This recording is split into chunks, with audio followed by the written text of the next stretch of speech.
علاج الجيوب الأنفية والشخير. ما هي الجيوب الأنفية؟ نسمع كثيراً عن مصطلح الجيوب الأنفية، ولكن ما هي الجيوب الأنفية؟ هي في الحقيقة عبارة عن تجاويف في الجمجمة، عادة ما تكون مملوءة بالهواء، وتقوم بإنتاج المخاط الذي يساعد بدوره في تنظيف الأنف من مسببات الحساسية والملوثات المختلفة. أسباب التهاب الجيوب الأنفية.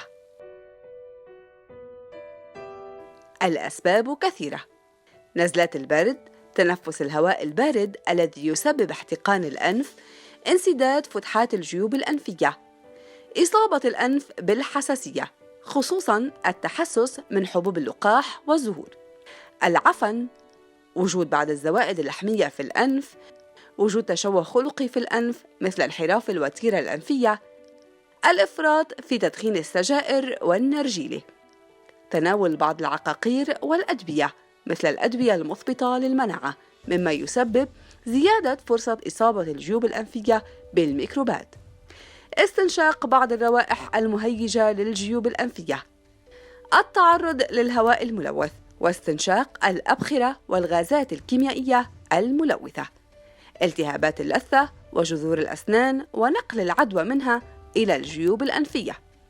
هذا ليس كل شيء، فمن الأسباب أيضاً الإصابة بمرض التليف الكيسي، الإصابة بالربو التحسسي، الخضوع للعلاج الكيميائي، الإصابة باضطراب وتخلخل في حركة الأهداب المخاطية، تشكل الأورام في الأنف، عدم التخلص من المخاط المتراكم في الجيوب الأنفية مما يؤدي لانسدادها والتهابها، وأخيراً دخول أجسام غريبة في الأنف. ما هي أعراض التهاب الجيوب الأنفية؟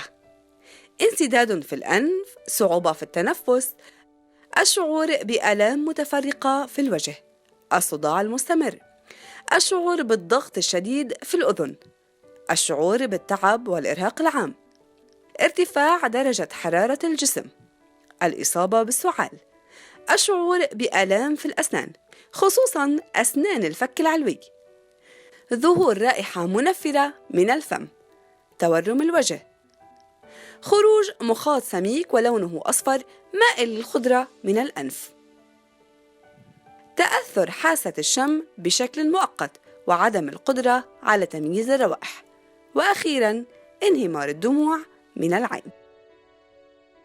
علاج يقضي على مشكلة الشخير ومشكلة الجيوب الأنفية.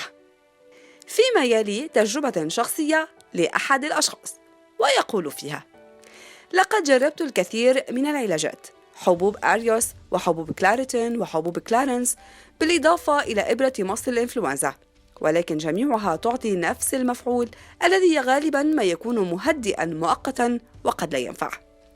وإذا بي في أحد الاجتماعات كان أحد الأشخاص يتحدث عن زيت الحبة السوداء كعلاج فعال للجيوب الأنفية، وذكر هذا الشخص أنه كان يكررها مرة واحدة مساء قبل النوم، وأفاد أنه لاحظ الفرق من اليوم الأول.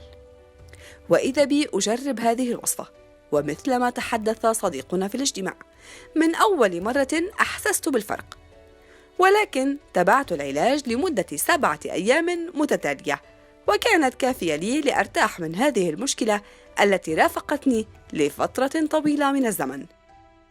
أما طريقة الاستخدام فتقوم على تقطير نقطة من زيت الحبة السوداء في كل فتحة أنف مرة واحدة مساء قبل النوم لمدة تتراوح ما بين الأسبوع والأسبوعين حسب حاجة كل مريض.